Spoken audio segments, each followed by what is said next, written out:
But as a prime minister, I was a guest of the French government and had a discussion with a French minister for energy, water and high seas, Monsieur Balou.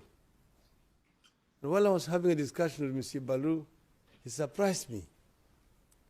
He told me, Mr. Odinga, you know, Africa is a dark continent.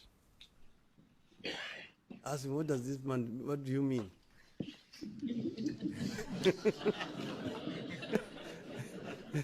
Because, you know, we have been fighting the description of a political dark continent. He told me, I'll show you how. So he produced an atlas.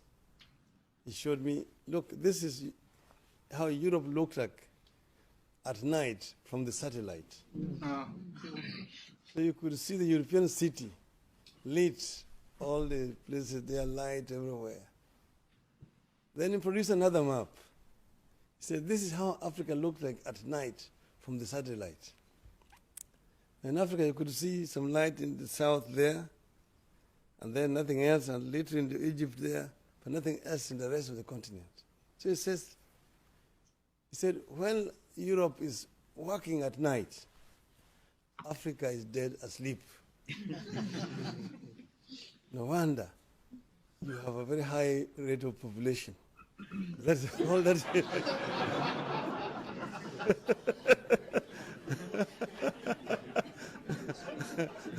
So I said, look, this one here, I can talk about a political dark continent, but this one here is a reality. And the only way to deal with it is by lighting Africa. And he started what we call Paris African Initiative, where we are working how to help African countries to deal with green energy issues. Africa has got an abundance of solar energy potential around, of wind energy, and hydro, which are not being used properly. And Africa has not been able to benefit from the climate fund, which is available. And this will be concluding with, seeing an area where I see the Yale University actually working together with Africa in this field of green energy.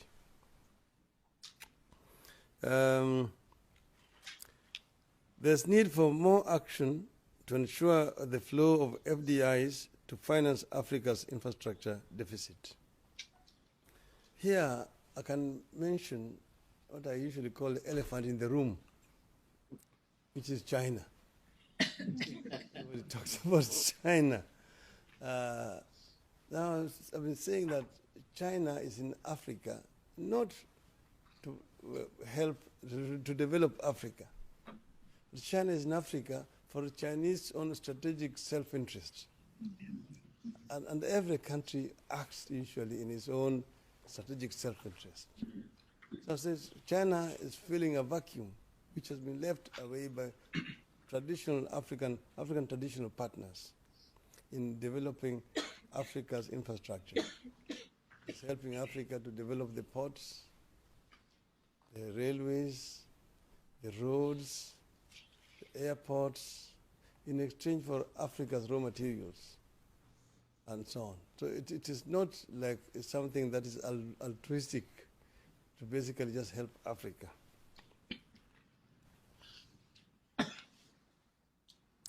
Now, we have not done enough to rein in the cancers of corruption, tribalism, nepotism, and patronage. You know, tribalism, I say, is usually a disease of the elite. The elite, in the competition for scarce resources in the country, resort to their ethnic origins to discriminate against their fellow elites. And this is, but this has been confounded by the history. Like it is more found in former Anglophone, in the Anglophone Africa, more than Francophone.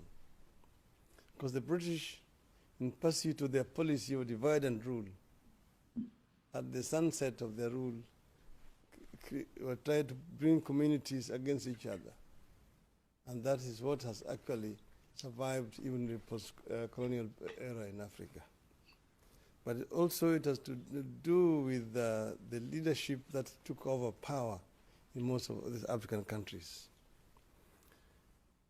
But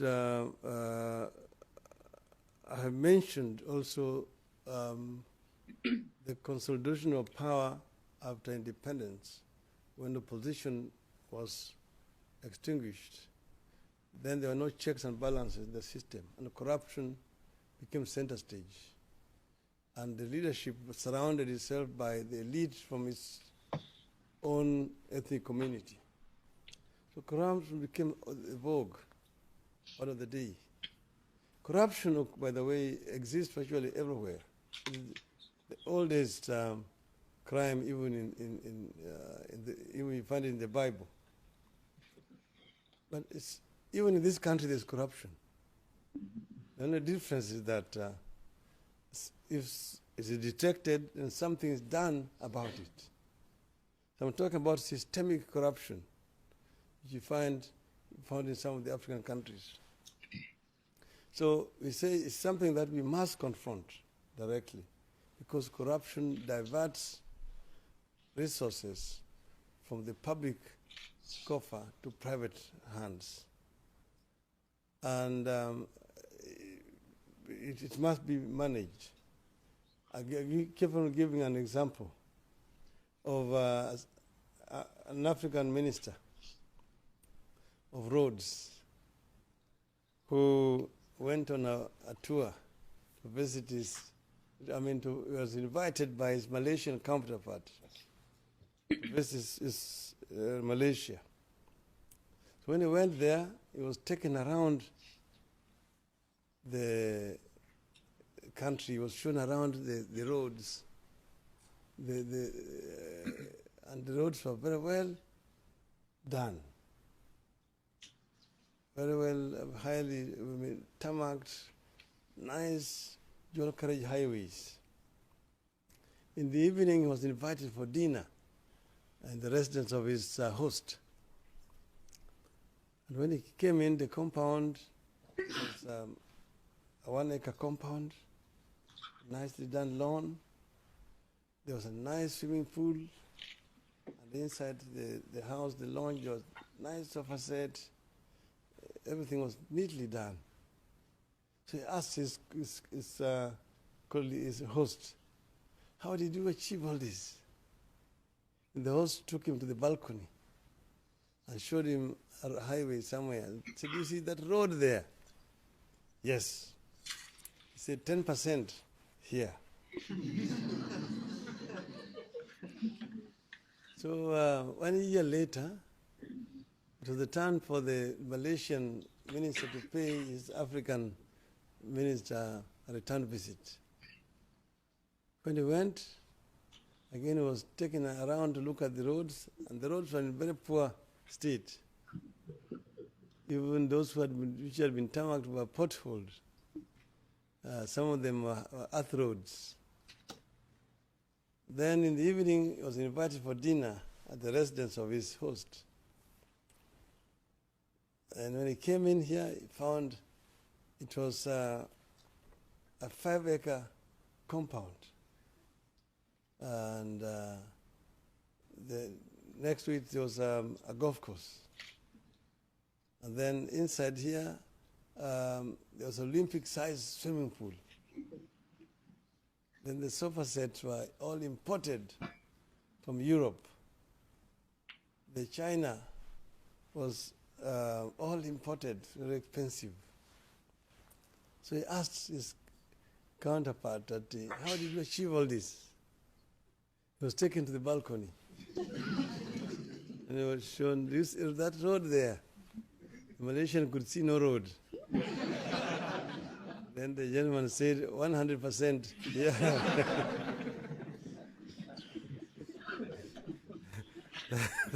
That is the difference between the levels of corruption. I would say that Africa is losing 148 billion annually because of corruption.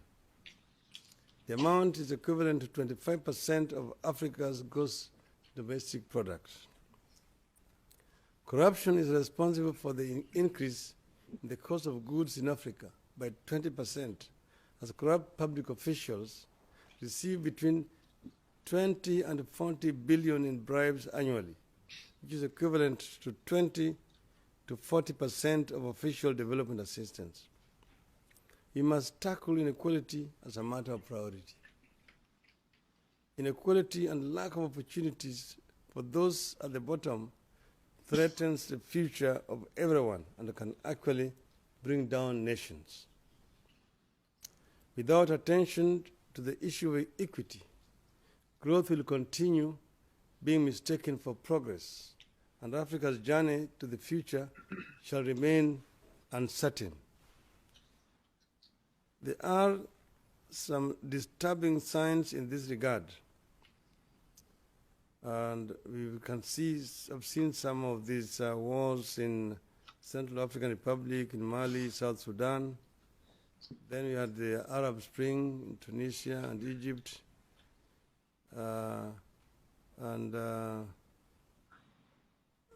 But I want to say that we generally remain hopeful that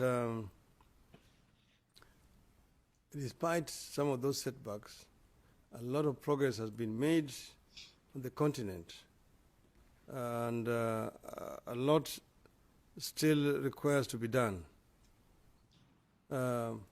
Finally, Africa's future must be the responsibility of its leaders and its citizens. Africa has changed, but Africa must continue changing.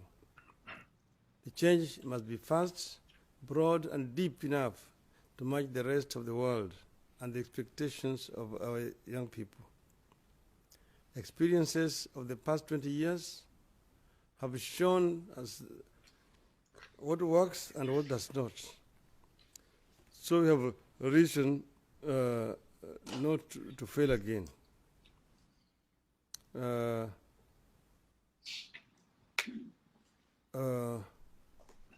It is my hope that the relationship which we are cementing with the U.S. Will be beneficial, as it has been to both countries, and that this is not going to be just a scramble and competition for resources. We hope for a true partnership that carries both Africa and the U.S. forward, that has been the case in the past. But let me finish the story by again reciting a story I told you about the lion at the beginning. But what I'm talking about here is the story of the African lion. And this is a message of the African lion to the Asian tiger. But you, Asian tiger, have danced on the stage for far too long alone. I have been asleep in the equatorial forests. The European bear retreated to the North Pole a long time ago. And the American bison or buffalo is rushing into the Atlantic and the Pacific. But I am now awake as the African lion. And I don't want to let you continue dancing alone on the stage.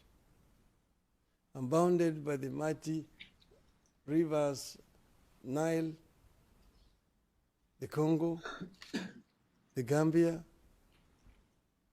the Niger, the Limpopo, and the Zambezi. I've been sleeping in the huge equatorial forest of the Congo. I'm sitting on the African gold, African diamond, the African bauxite, the African oil, the African iron ore. I have what it takes to rise up and be as great as you are. And I will not let you dance alone on this stage. Before we are long